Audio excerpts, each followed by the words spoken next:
Mateus capítulo 21, e vamos ler o versículo 18. Mateus capítulo 21. Há muita discussão sobre essa história de Jesus amaldiçoar a figueira, né? Ele passou, a figueira era uma figueira bonita, e ele foi procurar frutos, não tinha, ele amaldiçoou a figueira, e no outro dia a figueira estava seca. E eu quero compartilhar com vocês esse texto. Mateus capítulo 21, versículo 18, diz assim o texto: Cedo de manhã, ao voltar para a cidade, teve fome. E vendo uma figueira à beira do caminho, aproximou-se dela. E não tendo achado senão folhas, disse-lhe: Nunca mais nasça fruto de ti. A figueira secou imediatamente. Vendo isto, os discípulos admiraram-se e exclamaram: Como secou depressa a figueira? Jesus, porém, lhes respondeu: Em verdade vos digo que, se tiverdes fé e não duvidardes, não somente fareis o que foi feito à figueira, mas até mesmo a este monte, se disserdes: ergue-te e lança-te ao mar, isso acontecerá. E tudo quanto pedirdes em oração, crendo, recebereis. Hoje eu quero falar sobre exageros da religião, porque essa história não é muito sobre fé inabalável, no sentido de que, quando a gente lê o texto, parece que a gente vai entender melhor daqui a pouco. Mas algumas informações precisam ser dadas aqui. Primeiro, Jesus amaldiçoou essa figueira um dia depois, 24 horas depois da entrada triunfal. A entrada triunfal aconteceu num domingo. Lembra do Jesus montado no jumentinho, entrando na cidade, todo mundo, hosanas, nas maiores alturas, não sei o que lá. Bom, isso foi no domingo. Na segunda, Jesus, no domingo, a entrada triunfal, ele foi dormir em Betânia. E Betânia é 3 quilômetros de Jerusalém, alguns minutos a pé. E ele volta, e no caminho, ele amaldiçoa a figueira. No caminho, ele amaldiçoa a figueira. Talvez isso fique mais... Eu queria já entrar na introdução, mas talvez isso fique mais fácil lendo no segundo evangelho. No segundo evangelho de Marcos, no capítulo 11, verso 11, quando termina a entrada triunfal, Jesus quer voltar para casa. A casa, ele não morava ali, ele morava muito longe, então ele ficava na casa de Lázaro, que fica em Betânia. Então, em Marcos 11, 11, diz assim: Jesus entrou em Jerusalém e dirigiu-se ao templo. Quer ver? Um versículo antes, por favor, versículo 10. Bendito o reino vindouro de Davi, nosso pai, hosanas nas alturas. Isso aí é a entrada triunfal. Aí no próximo versículo, Jesus entrou em Jerusalém e dirigiu-se ao templo. Observou tudo à sua volta e, como era tarde, foi para Betânia com os 12. Jesus faz a entrada triunfal. Quando ele chega lá, ele chega no templo, todo mundo aplaudindo e tal, e ele fala assim: vamos embora. O que é que Jesus viu que ele quis ir embora? Porque a entrada triunfal foi uma festa. Todo mundo, hosanas, glórias a Deus nas alturas, não sei o quê, bendito é esse que vem em nome do Senhor. E aí Jesus entra, quer dizer, ali ele tem o palco. Eu nunca vi no ministério de Jesus uma multidão tão receptiva. Ele já deve ter visto multidões maiores, mas não tão receptivas como aquela. Profecias sendo cumpridas, e quando ele bate o olho assim, ele fala assim: já chega, vamos embora. O que ele viu? Talvez a segunda-feira vai explicar isso. E na segunda-feira, o que ele faz? Ele sai de Betânia e vai purificar o templo. ele vira as mesas das pessoas, dos cambistas, dos vendedores de pombos e tal. Então, o que Jesus viu no domingo que deixou ele chateado? Vendedores. Vendedores. Vendedores de fé. Vendedores de Deus. E como Jesus lida com esses exageros da religião? Obrigado. Eu vou contar uma história interessante nessa introdução de um alemão chamado Hans Baubinger. Esse cara, ele tinha o sonho de voar. O sonho dele era conseguir voar. Antes de inventarem um avião, muita gente morreu tentando dominar, né, desafiar a lei da gravidade. Ele queria planar como um pássaro, ele sonhava, ele falava para as pessoas, ele era uma espécie de inventor. Ele queria ter a sensação de se desprender da terra e voar. Só tinha um problema, ele estava no século XVI, 1500 e alguma coisa. E não existiam aviões, helicópteros, nenhum tipo de máquina, motor, máquina voadora, combustível, nada daquilo. Então ele era um sonhador com planos avançados demais para a sua época, ele queria o que era impossível naquela época. Tem coisa que a gente faz agora que era impossível para os nossos pais. E ele é um cara que está fora do tempo, ele tá longe demais, né? Ele nasceu no século XVI. Então, esse cara, Hans Baubinger, ele dedicou-se então à sua profissão de ajudar as pessoas a conseguir o que era impossível. Ele fabricava braços artificiais, pernas artificiais. Trabalhava muito, porque naquela época qualquer coisa se amputava, entendeu? Então uma ferida que não sarava, não sei o que lá, melhor cortar a perna.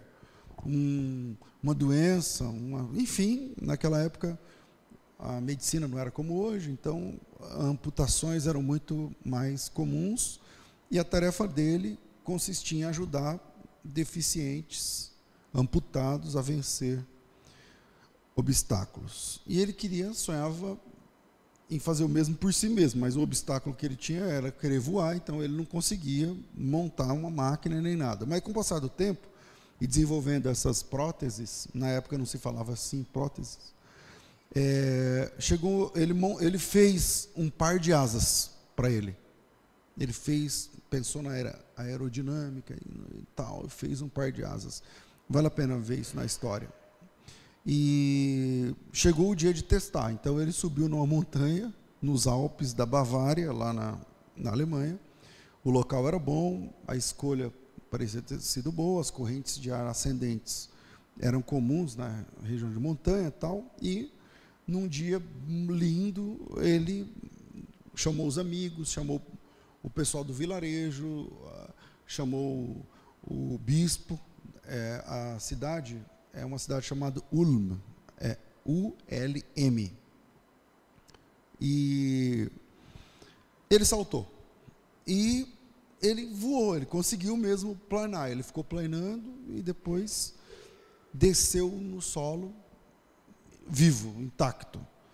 Ninguém nunca tinha feito aquilo na vida. Ninguém nunca tinha voado. Nenhum ser humano tinha voado até então. A gente fala voar, mas você entendeu, ele ficou planando e tal, que para eles, naquela época, o que ele fez? Ele voou. E aquilo virou um negócio na cidade, o coração dele, enfim, ele se alegrou, e todos os amigos se alegraram, acho que Deus também se alegrou, porque eu acho que Deus se regozija quando a gente ousa e quando a gente consegue. E eu sei disso porque Deus é o autor do livro, que é o manual que ensina como tornar possível o que antes era impossível, a Bíblia. E se você quer exemplos, abra a Bíblia. Pastores de 80 anos de idade geralmente não fazem faraós de tolos. Só não fala para Moisés, porque essa é a história do Moisés. ou pastores adolescentes de 17 anos, geralmente não enfrentam gigantes guerreiros. Mas essa é a história de Davi. Então, eu queria deixar alguns pontos para a gente pensar nessa história. E o primeiro é que essa não é uma história sobre figueiras. Pastor, o que quer dizer que Jesus amaldiçoou a figueira, tal? Essa é a mensagem da história da figueira, mas não é uma história sobre figueiras. Ali tem uma cena peculiar envolvendo uma figueira que não tem frutos. Mas não somente a figueira. Leia o texto. Um monte e o mar. Porque Jesus diz assim, se você tiver fé, você pode dizer a esse monte, passe para o meio das águas, e ele vai ser jogado no mar. Jesus e seus discípulos estavam indo para Jerusalém. Naquela segunda-feira, no day after da entrada triunfal, como falamos. E é de manhã. E após passarem a noite em Betânia, Jesus, eu não sei pelo texto ali, especialmente pelo segundo evangelho, parece que Jesus nem conseguiu dormir à noite. Aconteceu alguma coisa no fim da entrada triunfal que mudou o humor de Jesus. Ele entrou, montou no jumentinho no domingo, entrou, todo mundo aplaudiu, as pessoas com palmas nas mãos, hosanas nas alturas, bendito é esse que vem em nome do Senhor, não sei o quê. Mas quando ele chega no templo, ele olha, a Bíblia diz assim, e tendo visto tudo em redor, voltou para Betânia. E ele volta para Betânia sem aproveitar aquele hype, aquela festa, aquela coisa toda de todo mundo aplaudindo a ele não. O que Jesus pregou no fim da entrada triunfal? A Bíblia não diz. Porque no final, ele voltou para Betânia. E agora, na manhã seguinte, ele já amanhece de mau humor. Ele passa pelo caminho, tem uma figueira, a figueira é bonita, ele estava com fome, a Bíblia diz, avistou uma figueira vistosa à beira da estrada, e ao aproximar-se da figueira, procurou, e constatou que apesar de bonita e cheia de folhas, a árvore não tinha frutos. A figueira sem frutos o fez lembrar do que ele presenciara ontem, no dia anterior. E o fez lembrar do que ele precisava fazer e fez naquela segunda-feira, que é purificar o templo. A figueira sem frutos fez Jesus se lembrar da religião. A religião que não dá fruto. A religião que é só bonito. A religião que não resolve. As regras que ficam linha, bonito, é lindo e tal, mas que não tem fruto, que não alimenta, que não... A figueira sem frutos fez Jesus lembrar de alguma coisa, que ele chegou lá e ele condenou a árvore. Abre aspas, nunca mais nasça fruto de ti. E a árvore secou. E aí, na sequência, os discípulos, vendo o que aconteceu com a árvore, ficam admirados. Nossa, mas ontem essa árvore estava linda, estava cheia de vida, e agora morta. E não somente morta, seca. Quanto tempo dura uma árvore que foi cortada da raiz para secar? Uma árvore, eu não estou falando um galho, uma árvore para secar. Pois é, essa foi instantaneamente. Nossa, como pôde secar tão depressa? Perguntaram. E aí Jesus responde assim, em verdade vos digo, que se tiverdes fé e não duvidardes, não somente fareis o que foi feito à figueira, mas até mesmo se a este monte disserdes, qual é o versículo? Está aí, né? Se a este monte disserdes, lança-te no mar, tal sucederá. E tudo quanto pedirdes em oração, crendo, recebereis. Na história você não encontra as palavras sonho, voar, ou asas, como eu estou falando aqui do sonho do cara que era voar. Mas se você analisar atentamente, você vai ver a história de um Deus que convoca os sonhadores a subir as montanhas e testar as asas. É sobre fé, mas não é somente sobre fé, é um puxão de orelha na religião. Veja, lendo o Evangelho, você descobre um Deus que despreza despreza a religião, que coloca os sonhadores numa gaiola e guarda a chave no bolso, se você está preso.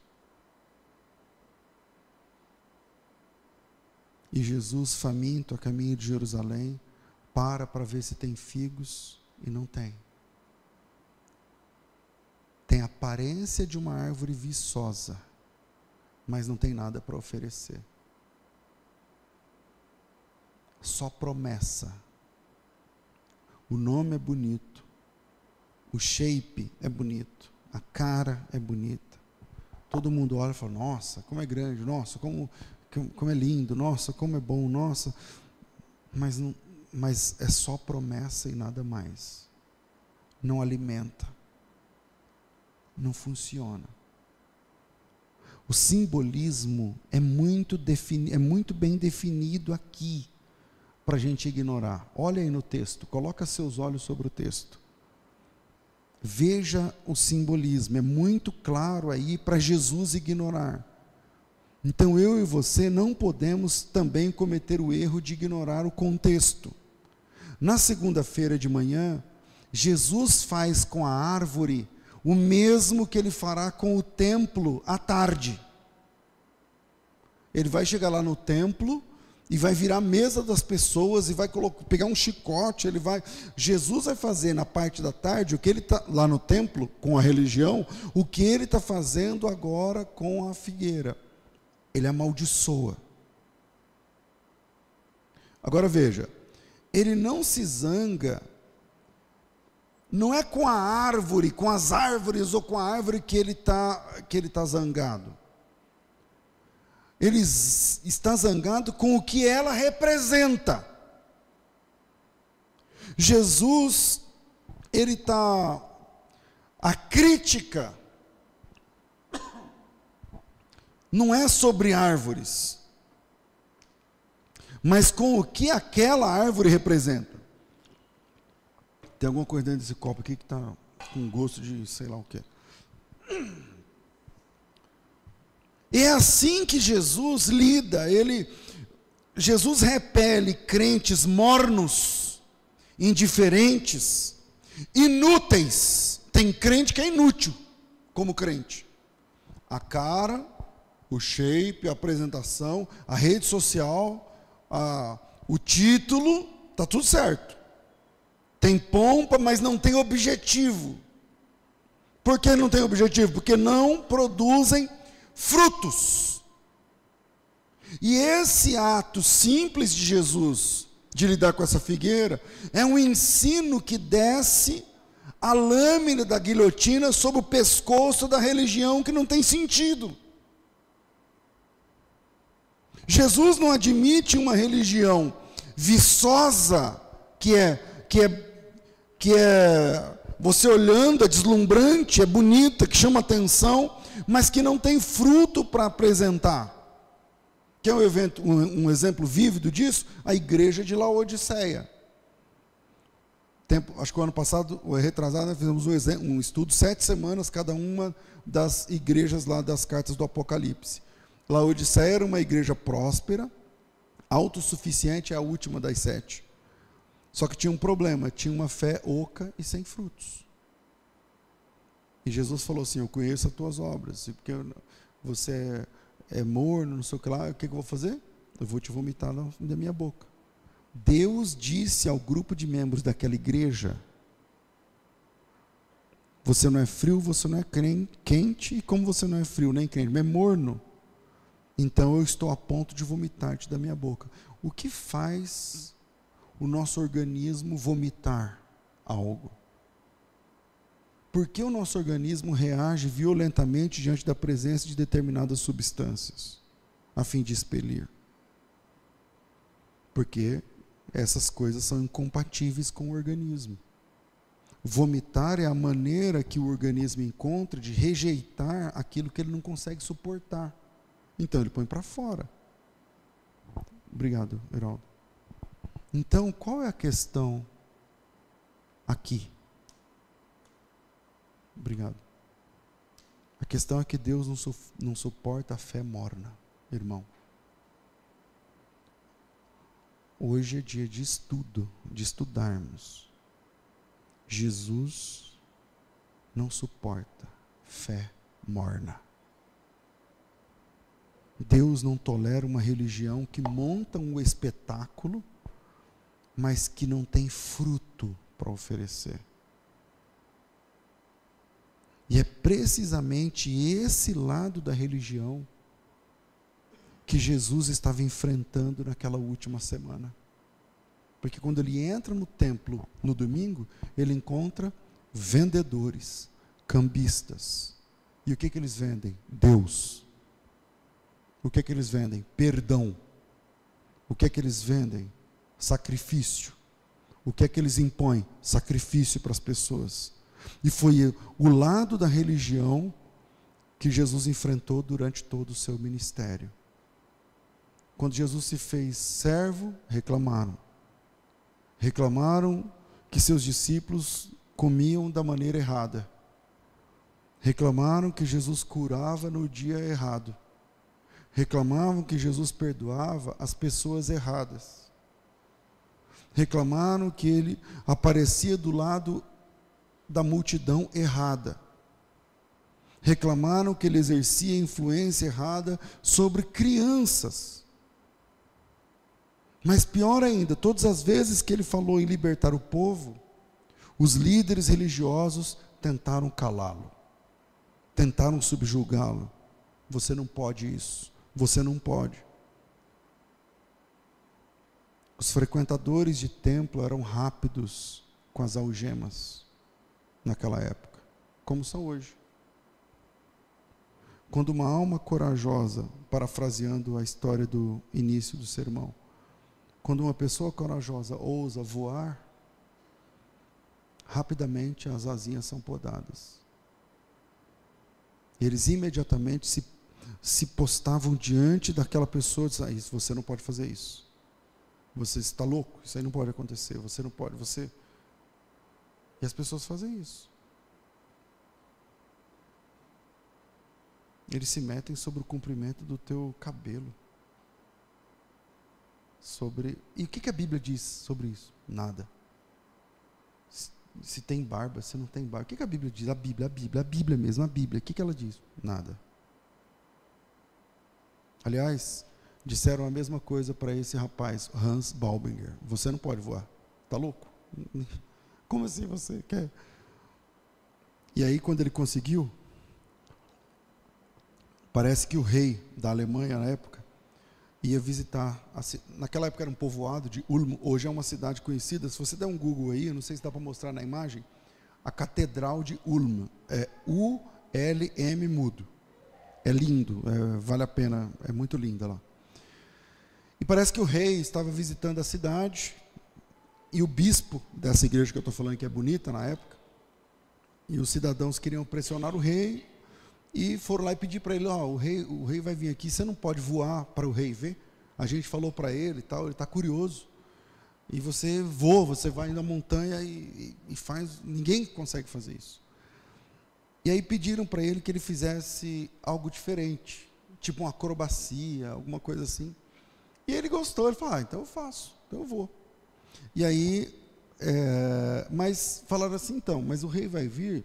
Se você pular daquela montanha, a gente não consegue levar o rei lá e todo mundo lá, subir as montanhas e tal. Não pode ser em outro lugar, num lugar mais plano, num lugar, numa planície e tal. É muito difícil escalar a montanha. E aí, ele falou: eu acho que dá, eu já estou pegando o jeito, eu acho que dá. E aí ele escolheu um penhasco num lugar chamado Danúbio, lá na Alemanha.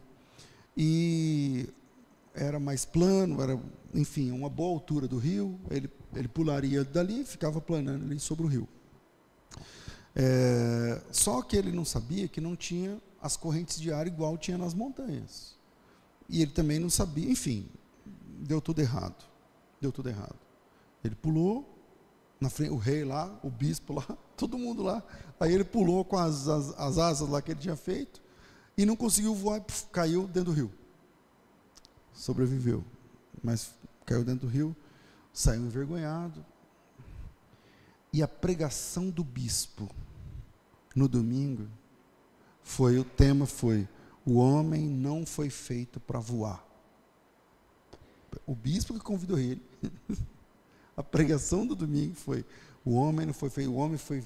Tem lá o sermão: o homem veio do pó da terra, porque ele é da terra, os pássaros aqui são não sei o quê. Então o homem não foi feito para voar. E o Hans acreditou no bispo, nunca mais tentou voar novamente. O cara é uma autoridade da igreja, ele guardou as asas e morreu pouco tempo depois, sem nunca mais ter voado. Segundo ponto: essa não é uma história sobre fé que remove montanhas. A catedral que eu estou falando, eu não sei se deu para ver aí, eu nem sei se no Google tem a imagem, mas é linda essa imagem. Vocês viram aí? Alguém achou aí no celular? A Catedral de Ulm não é a primeira igreja que poda os sonhos de alguém. Ao longo dos anos, os púlpitos se tornaram exímios na arte de dizer às pessoas o que elas não podem fazer. E faziam o mesmo na época de Jesus. E fazem o mesmo hoje. E saiba que isso não é menos repugnante a Deus quanto era naquela época ou na época de Jesus. Mas enquanto a gente analisa a religião, é interessante a gente também se colocar diante do espelho, porque não é sobre o que eles fazem, mas será que não é o que a gente também faz? Eu estou me fazendo entender? Será que a gente também não se coloca nessa posição? É muito fácil apontar o dedo para uma religião organizada e dizer: a instituição de hoje é complicada, a instituição é culpada, a religião e tal, porque fala, mas não vive. Mas é muito confortável falar isso, é muito confortável dizer isso. Mas será que a gente também não pegou o jeito de ser assim e de podar as pessoas, de cobrar as pessoas aquilo que a Bíblia não cobra? É muito legal falar sobre religião, religiosidade, mas será que a gente também não tem tirado a liberdade das pessoas à nossa volta? Apareceu aqui, é linda, não é? É essa aí mesmo. É essa aí. É nessa igreja que teve a pregação do bispo que o homem não foi feito para voar.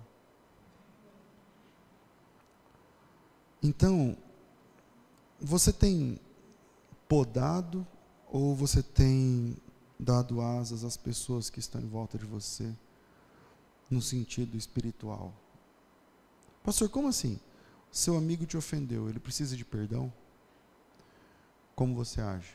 Cortando ou oferecendo ele as condições para isso? O colega do seu trabalho falou que está com medo de morrer, porque a mãe dele morreu com tanta idade, o pai dele não sei o quê, e ele está chegando nessa idade e tal. E como que você lida com isso? Ou um parente que está passando pela falência, do Covid para cá, quantas empresas fecharam? Um amigo ou uma amiga que está passando por ansiedade, transtornos. Qual é o fruto que nós devemos oferecer? Porque nós somos a figueira. A árvore sem frutos fala sobre nós. Tá bom já, gente. Fica todo mundo olhando na televisão. Qual é o fruto que eu estou oferecendo para quem está em volta de mim? Eu devia contar mais para as pessoas a respeito da graça de Jesus, porque se eu falar da graça de Jesus, eles poderão voar, eles poderão decolar, se me faça entender. E é isso que Deus deseja de nós, que nós cumpramos os nossos votos para com Deus, de pregar o Evangelho a toda criatura, sem dar as nossas cores. E seja qual for a ênfase, a mensagem do Evangelho tem que ser dita. A mensagem da figueira não diz que todos nós devemos produzir os mesmos frutos. Não é essa a mensagem. A mensagem da figueira diz que nós devemos produzir algum fruto. Um dia Jesus vai procurar frutos em você. E ele precisa encontrar algum fruto. Não é fácil. E Jesus sabe disso. Quando ele diz assim, ó, se tiverdes fé e não duvidardes, fareis muito mais do que foi feito a figueira. Veja o que ele diz. Fé em quem?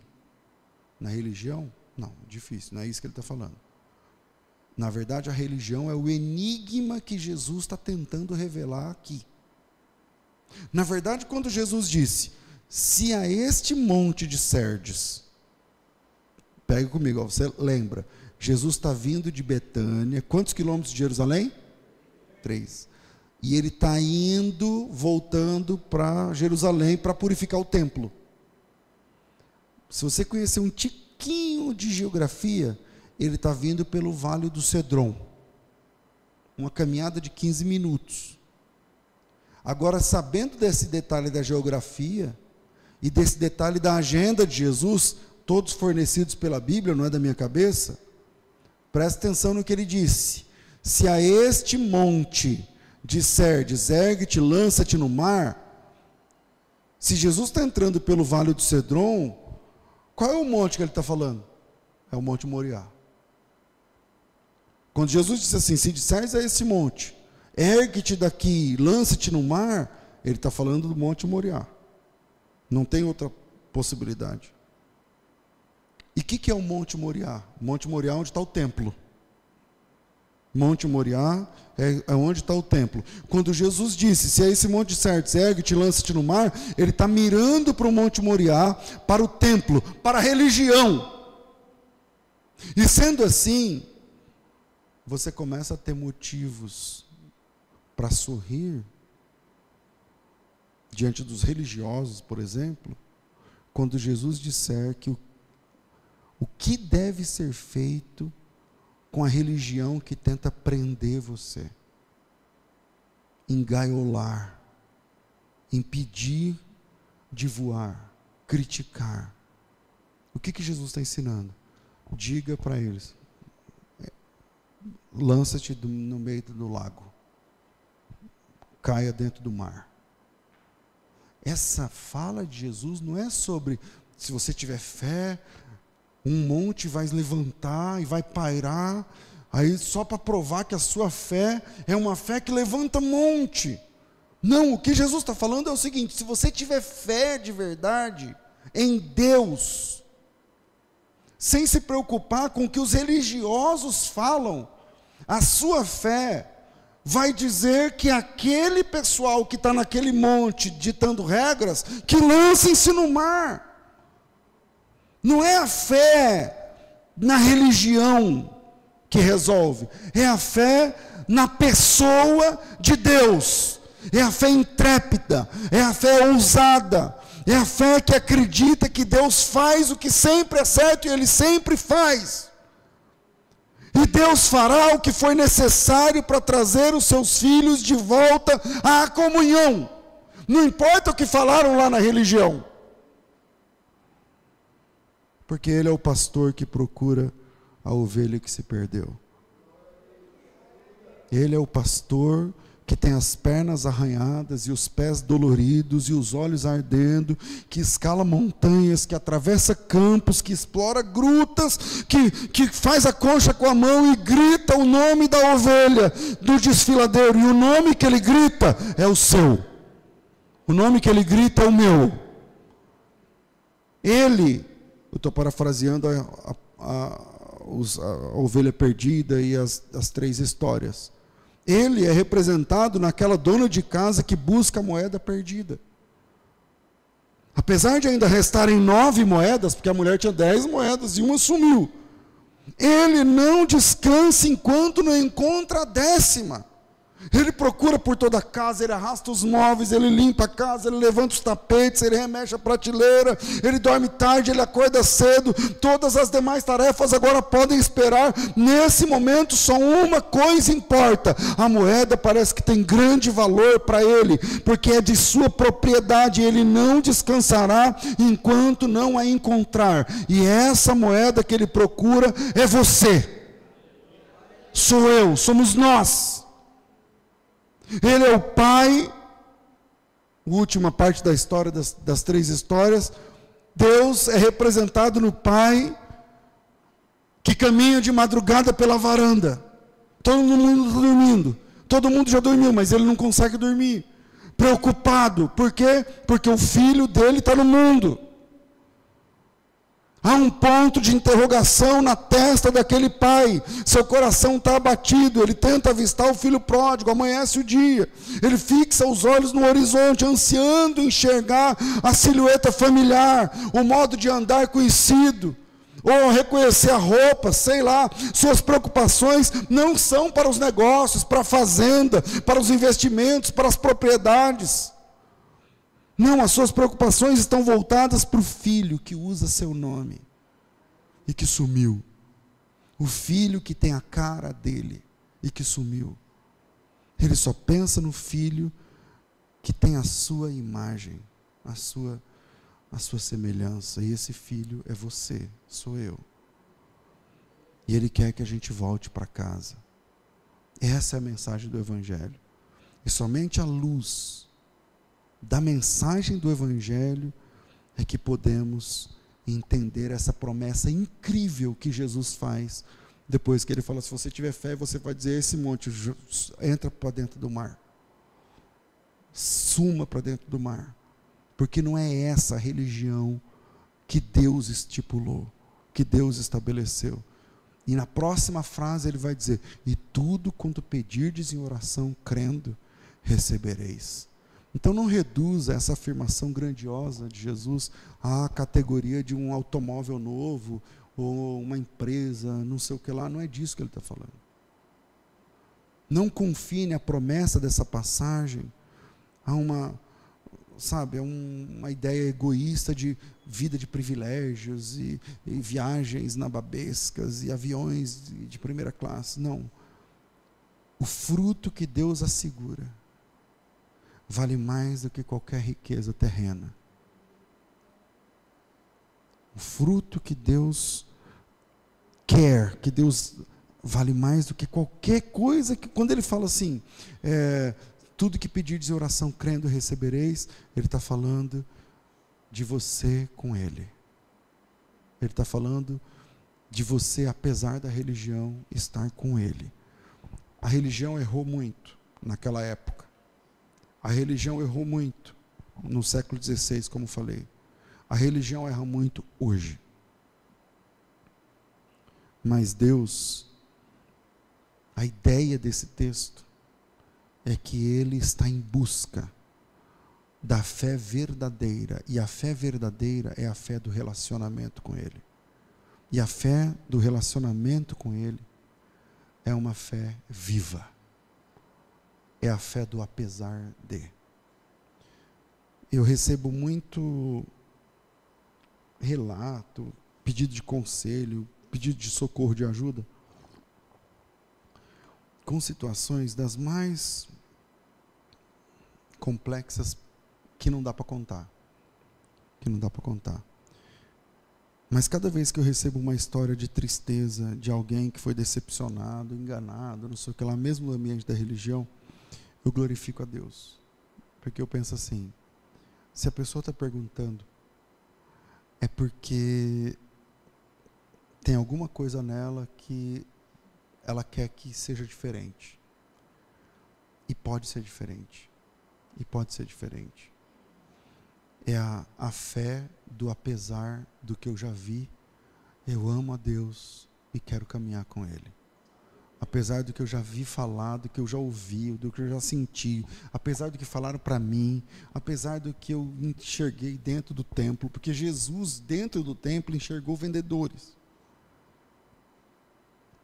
Mas essa mensagem, essa ideia da figueira, do fruto, ela me provoca a buscar a fé do apesar da religião. Apesar de, eu posso falhar com você, mas apesar disso, Deus não falha. Você pode ter sofrido abuso ministerial, espiritual, em qualquer lugar, mas apesar disso, Deus, que não é culpado desse abuso, está chamando você para um relacionamento íntimo com Ele, apesar de.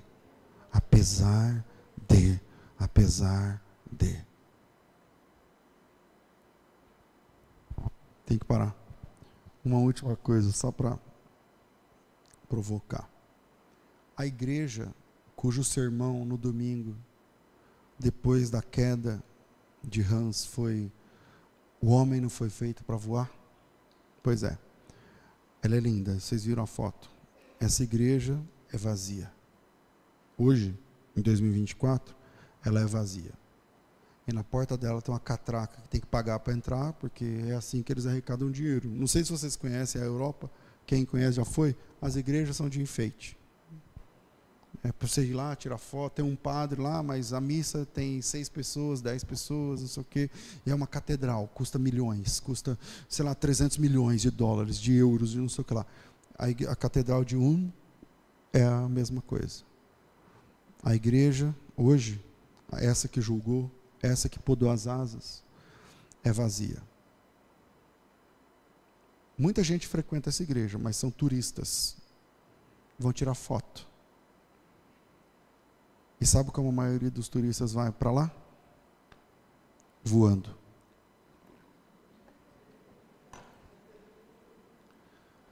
E quando Jesus entra, faz a entrada triunfal, ele enxerga o erro da religião. E no outro dia, ele me ensina que eu posso crer apesar do erro da religião. Deus abençoe vocês, em nome de Jesus. Vamos ficar de pé, meus irmãos, todos.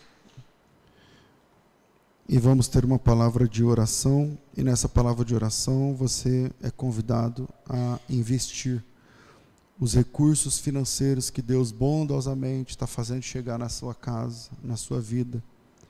Você pode investir parte disso no reino dele agora. Curva sua cabeça e ore em busca de uma direção. Senhor, nós te louvamos em nome de Jesus. Obrigado por essa palavra e pela direção do teu Espírito. Agora, Pai Santo, no momento do ofertório, dirija a mim e aos meus irmãos a nos comportarmos de forma a glorificar o teu nome, que é santo. Obrigado por abrir as portas que o Senhor tem aberto, e peço que, se tiver algum irmão aqui passando realmente necessidade, que o Senhor abra as portas sobre essa casa, sobre essa família, dá o alívio, o escape, tira a preocupação, cuida conforme o Senhor tem cuidado de nós, mostrando o seu jeito de ser pai, de ser provedor.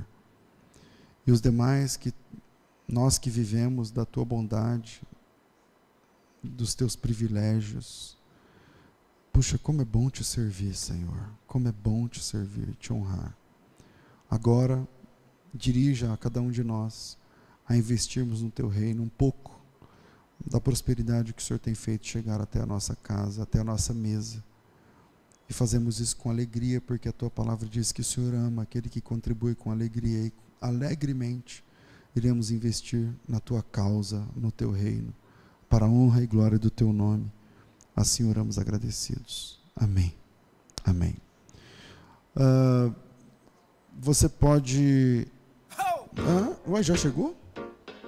Estamos de envelope novo. Logo hoje que eu não vou ofertar de envelope. Dá com a maquineta aqui também. Quem quer o envelope, levanta a mão, já fica com o envelope novo, mas não pode levar, hein? Ficou chique mesmo. Porque agora já tem o QR Code aqui, né?